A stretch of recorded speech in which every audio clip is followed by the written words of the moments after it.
The global energy system is not fixed.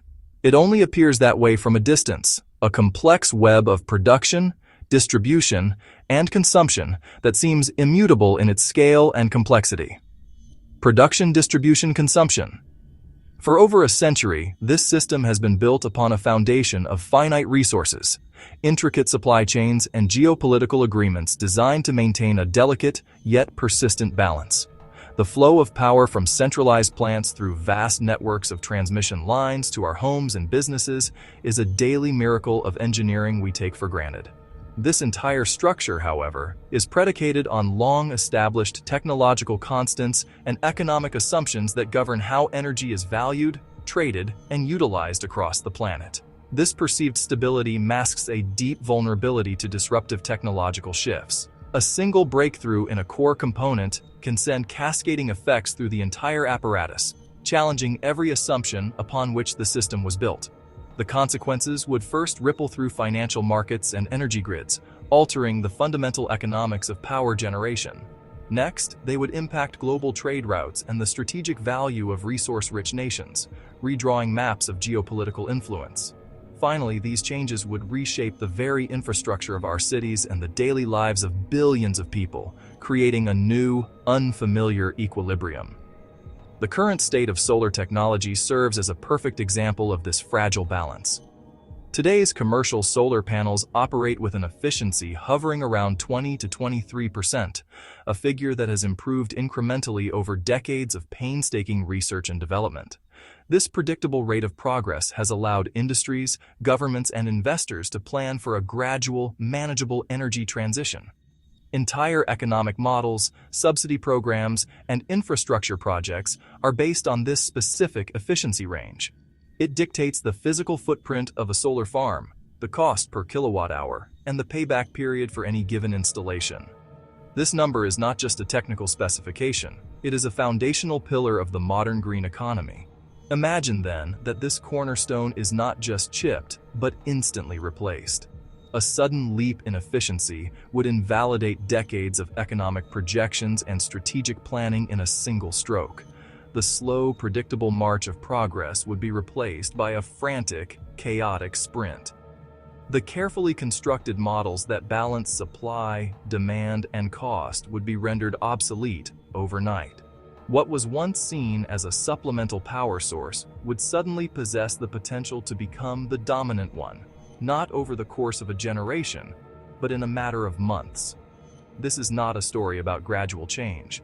It is a story about what happens when one of the system's core rules is abruptly and irrevocably rewritten. The sequence of events would begin not with a bang, but with a quiet announcement from a research lab. The first changes are subtle, confined to academic journals and internal corporate memos. A new multi-junction photovoltaic cell, perhaps a perovskite on silicon tandem, demonstrates a certified, repeatable 60% efficiency. That is nearly triple the capacity of current rooftop and desert panels. Initial reaction: excitement and deep skepticism. Other labs independently verify the results. Skepticism evaporates into realization. The later changes are not subtle. From lab to pilot manufacturing, the financial world takes notice. Traditional energy stocks become wildly volatile. Solar manufacturing stocks surge skyward. Commodity markets, especially natural gas, start a steep decline. Traders price in a future of nearly free daytime energy. The cost of silicon, the cost of silver, and the cost of other essential materials spike. A global scramble for resources and manufacturing capacity unfolds. The initial disruption hits financial systems first, not the physical grid. By the end of year one, the world still runs, but the energy landscape is rapidly reconfigured. Ultra-efficient panels are deployed where space is scarce and demand is high. Dense megacities, large industrial complexes. These create daytime energy islands of near-total self-sufficiency. That causes localized grid instability and threatens legacy utility business models. Governments intervene, rewriting regulations and subsidy programs. They race to manage the chaotic transition and protect critical infrastructure. The chain reaction is relentless. from semiconductor physics at the microscopic scale to global economics and geopolitics at the macroscopic scale. The initial efficiency breakthrough acts as a catalyst, triggering escalating consequences across civilization. It forces a reevaluation of energy, infrastructure, and our relationship to the planet. The world doesn't end, but it is fundamentally and irrevocably altered, operating under new rules driven by the physics of converting sunlight into power. For years, grid operators in regions with high solar penetration have fought a daily battle against a phenomenon known as the duck curve. This term describes a graph of net electricity demand throughout the day, which resembles the silhouette of a duck. This ramp requires fossil fuel power plants, particularly natural gas peaker plants, to be rapidly brought online every evening, an inefficient, expensive, and stressful process for the grid's machinery. The arrival of 60% efficient solar panels does not just flatten this curve, it obliterates it. With nearly 3 times the energy output per panel, even a modest number of new installations creates a massive surplus of daytime electricity. The duck's belly doesn't just dip to zero, it plunges deep into negative territory.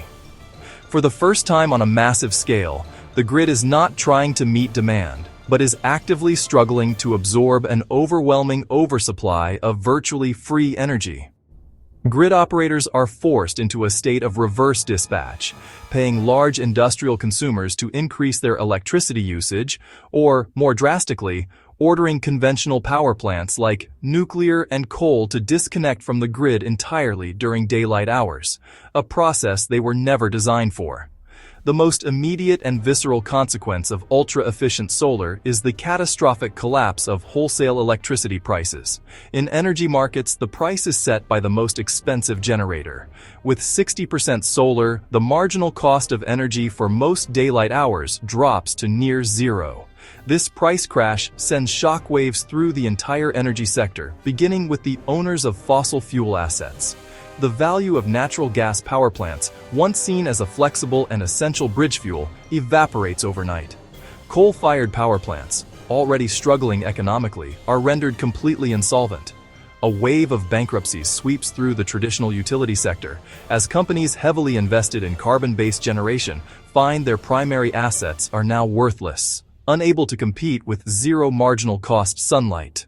The financial carnage is swift and brutal, far exceeding the impact of previous market downturns. The price of thermal coal plummets, causing economic crises in exporting nations like Australia and Indonesia. Natural gas prices crash, weakening the economic and political leverage of gas-exporting giants like Russia and Qatar. The global energy map, which for a century was drawn around the location of fossil fuel reserves, is suddenly being redrawn around manufacturing capacity for silicon, perovskite precursors, and grid-scale batteries, shifting the balance of power from resource extraction to advanced manufacturing. For consumers, the initial picture is confusingly mixed. While wholesale electricity prices are in free fall, the retail price does not decline as quickly. The utility companies that manage the grid still have massive fixed costs: the poles, wires, transformers, and the salaries of their workers. To stay solvent, they petition regulators to change the rate structures, moving away from charging per kilowatt hour and toward higher fixed monthly connection fees. This creates a new social tension. The promise of free energy from the sun is clashing with the economic reality of maintaining the grid that delivers it. The physical infrastructure of the power grid was built for a world of one-way power flow. The sudden influx of inverter-based solar power, with zero inertia, strips that stability from the system. The grid becomes brittle, fragile. Local blackouts and brownouts spike, especially where adoption of new panels is high. A frantic global scramble for energy storage begins. Demand for lithium-ion batteries explodes. The price of lithium, cobalt, and nickel soars. That creates a geopolitical gold rush in Chile, Australia, and the Democratic Republic of Congo. Beyond batteries, long-duration storage tech is suddenly in demand. Pumped hydro storage is fast-tracked. Experimental green hydrogen facilities see rapid investment. The energy transition has bottlenecked at the point of storage. The societal impact is most keenly felt in the transformation of the ordinary citizen from a passive energy consumer into an active prosumer. A modest rooftop is no longer just to offset bills. It becomes a significant source of income. This democratizes energy production on a scale never before seen. People become actively engaged with their power, using smartphone apps to monitor output, track market prices, and decide optimal times to sell their surplus power. But economic empowerment is uneven, creating a divide. Energy haves, homeowners who profit, and energy have-nots, renters and apartment dwellers. This sparks political debate and calls for community solar and energy equity. The new reality is woven into the fabric of daily life, with buildings that act as power plants and transportation systems that double as grid-stabilizing assets. The air in major cities is cleaner, and the relentless march of global warming has been significantly blunted, buying civilization precious time. The great game of global influence has not ended. Its rules and playing field have changed. The final cautious insight is that while technology can provide powerful tools, it does not solve fundamental human challenges of governance, equity, and cooperation. The journey was a stark reminder that our greatest challenges are often not in engineering our tools, but in engineering the societies that use them. What scenario should we explore next? Share your ideas below. You've been watching IfVerse, where imagination meets possibility. See you in our next reality.